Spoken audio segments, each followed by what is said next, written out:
seated. So, good afternoon. We're here in Yellow Corporation et al., case number 23-11069. Good afternoon, Your Honor. Mike Slade for the debtors. Your Honor, we don't actually have a lot for you today, but I did want to provide background on what's going on with all of the lift-stay motions. That would be super helpful. I've seen a lot of the paper, Yes. and there are a lot of moving parts, and I can't keep track of them all, so a general status would be super helpful. Yeah, many phone calls and many more emails. I'm sure if everyone's working hard, and it's much appreciated. So, more than 200 proofs of claim have been filed by property damage or personal injury claimants that were timely filed before the bar date. And in addition, there are more than 300 additional claimants. They did not file a proof of claim before the bar date, even though they got notice. And even though they didn't file a proof of claim, Oric, the insurance company, filed a proof of claim, the logic of which was that if they had to pay out to those particular claimants, they had a claim back against the estate based on the language of their policy. So while we would argue those people who didn't timely file a claim don't have a claim against the estate, we still have to effectively resolve those claims to process this bankruptcy case. And so the issue how to address all of those claims, and there's a very large number, it's complicated, and it could be material to credit recoveries. We've spent a lot of time on it, working with Oric and with counsel for the committee. We've also spent a ton of time talking with the move-ants, the various lift-stay claimants, and about 40 of them have been filed. More than 40 lift-stay motions have been filed so far. Now, I'm confident that if one or more were granted, more would be filed. So many of the move-ants have worked with us to try to understand the coverage issues or lack of coverage issues, and we are appreciative of the claimants for working with us. I mean, the truth, as we would argue, if and when the lift-stay motions come before the court, the debtors are not in a position to deal with these claims outside of the court at this time for a lot of reasons. Pre-petition, Yellow had a group of employees that worked on these claims handling issues. Yellow would engage outside counsel outside of the bankruptcy court and pay them, and it paid claims, working with its third-party administrator, which is an entity called Sedgwick. The vast majority of those people are gone with the company of the state that it is right now, and the few that are left are spread extremely thin and definitely do not have time to work on 40 cases. Right. That said, there does need to be some mechanism, right, for liquidating the unliquidated claims. We totally recognize that at some point in time, the claims do have to get resolved. It's really a question of process and timing. And so we've been working with Oric and with the creditors committee to put a set of procedures together. And we're very close, and we filed our latest set of amended proposed procedures on the docket. Even though they're not done, we wanted to give people an update, basically telling them that we were listening to what they said to us when they communicated to us informally, or whether they filed objections to the procedures with the court. The revised proposed procedures are at docket number 1817, and those have been continued to February 14th. So hopefully we can present an agreed set of procedures, and if there are folks that are listening to this hearing and they want to talk to us further about issues that they still have with the procedures, please reach out because we would like those to be as consensual as possible. In addition, Your Honor, this morning I saw that you entered the stipulation with respect to 3 of the claims, which we actually did get resolved on the merits, which I think hopefully people see as a sign that everyone is going to work in good faith and try to get these claims resolved. Those were 3 real claims that were resolved, and those claimants, by working with us, they are going to be paid, and they won't have to wait. But it's a process, and if and when we were before the court arguing the lift-stay motions on the merits, we would be telling you at this point in time we don't think there's a basis to lift the stay. With respect to the ones that were up for today, there's 2 that I need to make statements on the record about. The first is the Hubert motion, which was docket 758, and it's number 32 on the agenda. That relates to a case that was pending in Wisconsin, is pending in Wisconsin State Court. against the debtors and against the insurance company, Oric. They have agreed they are not going to move forward with the case against the debtors, but they are not at this point going to dismiss the debtors. We have agreed that the stay does not apply to their direct action claim against Oric, and that they can submit the insurance order that Your Honor previously entered to the state court, and then it will be up to the state court about whether it wants to proceed with the direct claim or whether the state court wants to wait until the debtors can also be part of that. Okay, so Mr. Slade, that actually calls to mind a question. And if you want to continue with the other things you want to put on the record, I'll give you that chance. But we're just at some point, I'm interested in understanding the state of play with respect to, and if look, I'm not asking to hear about ongoing settlement negotiations, Sure. But I recall earlier in the case there being the question of there being a dispute about whether there is insurance, and I don't want to stick my nose in where it doesn't belong. But I guess I am interested in understanding as we think about moving along the claims process to understand the state of play there. So I think the state of play is that Oric has asserted defenses to coverage and intends to, if the matters are not resolved, it would make those arguments that there is no coverage. That's fine. But, right. In context of these procedures, one of the things we did clarify in the amended set was people were confused and they said, it's not clear to me, maybe I'll settle with the debtors and then Oric will assert a coverage defense. And so that is not what's going to happen as part of these procedures. If folks participate and there's a negotiated settlement, part of that settlement will be the claims will be paid by Oric. Okay. So the issue of whether or there's coverage or the extent of coverage or when coverage is triggered, we are trying to avoid the need to litigate that issue by resolving the underlying claims on the merits. The alternative being the debtors could initiate an adversary proceeding before the court seeking coverage. We could try to do that somewhere else. We would prefer not to have to do that if we can actually get the claims resolved on the merits. Understood. No, the only reason I asked was about whether there's any relationship between the direct action proceeding and anyone else's right to coverage in the case. But it sounds like no one is contending that that's immediately an issue. I think that's correct. Okay. All right. Let me let you continue. I apologize for the interruption. Sure, Your Honor. So that's with respect to the Hubert matter. They're going to continue their motion to February 14th, but they are going to provide a copy of the order Your Honor already entered with respect to insurance to the state court of Wisconsin, and it'll be up to the state court about what it wants to do. The second matter that I need to discuss with Your Honor is the Ellis matter, which was docket 829 and number 35 on the agenda. That was the one it is not a pending case yet. The plaintiff is in Tennessee state court, and they want to initiate a lawsuit against both a debtor entity and also their uninsured motorist coverage.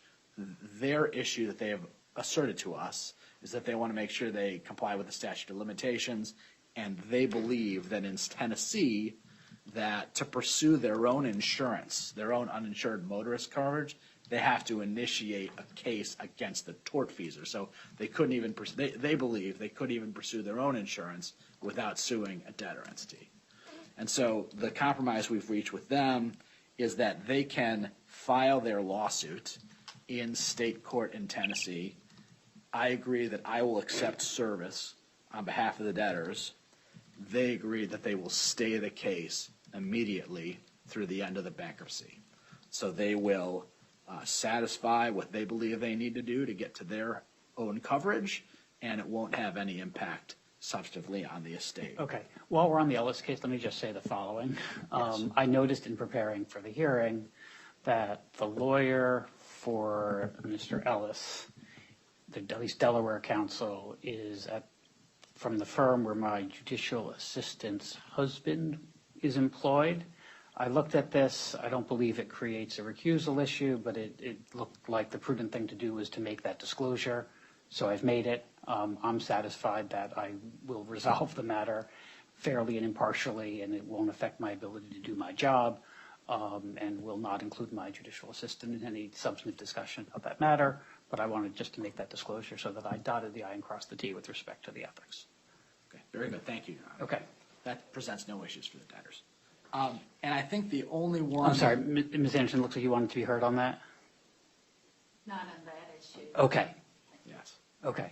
And I think the only remaining one was the Vizcaíno matter, which is 47 on the agenda, docket 1661. We spoke to their lawyer, and they were not sure about whether they wanted to proceed today, so I think I would just leave it to them. Okay, okay. Okay, Ms. Anderson.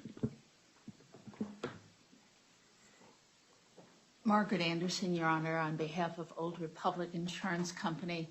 Just one point of clarification. In the ADR procedures, we are preserving whatever coverage defenses we have. A settlement offer, any settlement offer made will take those coverage defenses, if we have any, into effect. But if we make a settlement offer of, let's say, $300,000, that's what we're going to pay. Got it. I understand that, and that makes sense. And no one is asking you to waive any substantive rights. The only question that I had with respect to look, as you know well, the law around the treatment of insurance in bankruptcy is complicated, and the question of is it or isn't it property of the estate? The question about the applicability, I know I entered an order that lifted the stay with respect to direct actions, and that is what it is. It was an unopposed order, and I entered it, and that's fine. The only concern it triggered was if there, in cases in which, regardless of whether it is or isn't, whether the proceeds are or are not property of the estate, it's, as you're aware, it's common in cases in which it turns out there's a question about whether there will be sufficient insurance to satisfy all the claims. It's common in those cases to treat the insurance or its proceeds as property of the estate so that it's distributed ratably among covered claimants as opposed to living in a world of first come, first serve. And my only concern was whether allowing that stay relief to go forward was going to give rise to that problem. But in a world in which no party in interest has raised it, I'm happy to resolve disputes when they come to me, not inject them because I'm curious. So in any event, that was the only reason I raised that question, not trying to solicit a waiver of anyone's rights, if that makes any sense at all. Unfortunately for my client, Your Honor, there are no policy aggregates. It's a per claim aggregate. I see. Okay. Well, that solves that problem. Yes. Okay. Thank you. That's very helpful. I appreciate that. Did you have any other questions about the Old Republic coverage? No, I don't. If the parties are talking, but your question about there not being an aggregate resolved the question that I did have. So that's very helpful, and I appreciate it, and I'm happy otherwise to let the parties continue to work. Thank you, Your Honor. Thank you. So with respect to the Vizcaíno dispute, here's what I understand. Counsel for the claimant has reached out to Chambers a number of times over the past several days asking for permission to appear remotely by Zoom. And while I hate to be difficult or the one to enforce rules for the sake of enforcing rules, the rule that we have uniformly applied since the return to court has been that in any contested motion, in the absence of extraordinary circumstances, if someone is sick, it's one thing, but otherwise, the counsel, lead counsel for the party that is seeking or opposing relief in a contested motion is required to appear in court.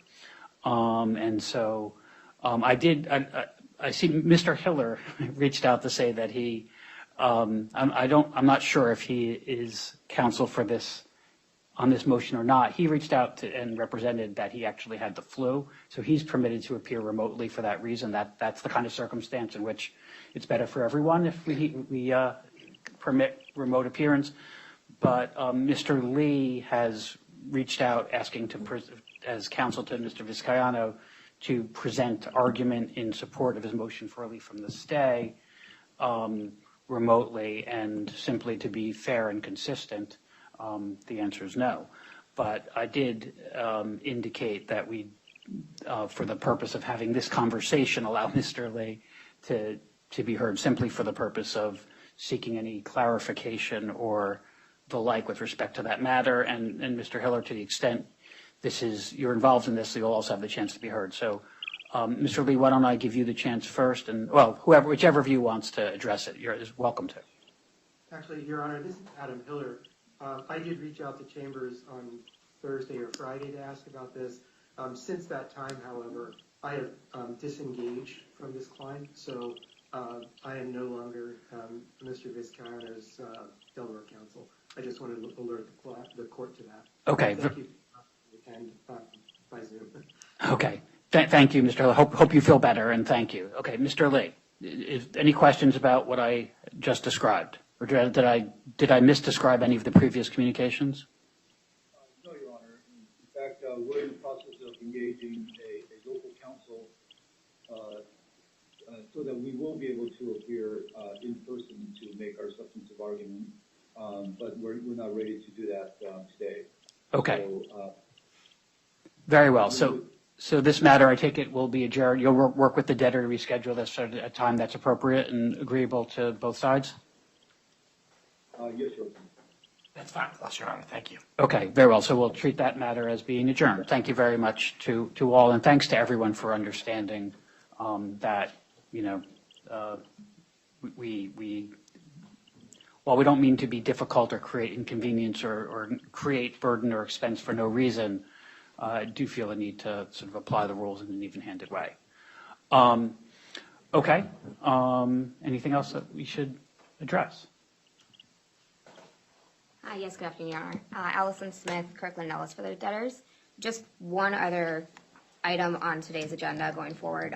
It's just the matter of the interim fee applications. Yes. So here's what I can tell you, which is a number of them have been submitted, and I believe there are certificates of no objection with respect to them. We're looking at them because we do that.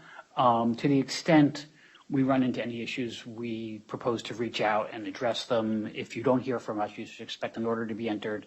And if in the course of our review, which is ongoing, we run into something that raises a concern, you'll hear from us. That's perfect. And honestly, what we assumed, Your Honor. One thing I did want to alert the court to is we became aware very recently that certain holdback amounts were accidentally paid by the company. There was miscommunication about C&Os and what that meant. It was 4 professionals, A&M, Ernst & Young, KPMG, and Pacholsky. We did alert Ms. Leamy's office as well as soon as we found out. We have not yet asked them to pay those funds back, but we are not making any further payments to those professionals and obviously have alerted them that it is still pending entry of an order. But I did want to full transparency. Okay. No, I appreciate the disclosure. Obviously, once the holdbacks have been trued up in one manner or another, that will be, from my perspective, fine. But and appreciate. To the extent that the court has, additional reductions or something, we'll obviously determine the best path to accommodate that. Okay. Well, appreciate that, and thank you for the disclosure, and appreciate the professionalism. And if to the extent there are issues, we'll address them as they arise. Perfect. Otherwise, I think that was it, Your Honor. Okay. While we're here, is there any other party in interest that would like to be heard on any matter, or is there any other way in which the court can be helpful to the parties as you all continue your ongoing work in the matter? Okay, well, seeing none, thank you for the report. It's very helpful. And I guess we have adjourned these matters until sometime next month. February 14th. Okay. Valentine's Day, Your Honor. Wonderful. Okay. Well, let me encourage you to continue your conversations. Thank you so much for what you've done. And until then, we're adjourned. Thank you.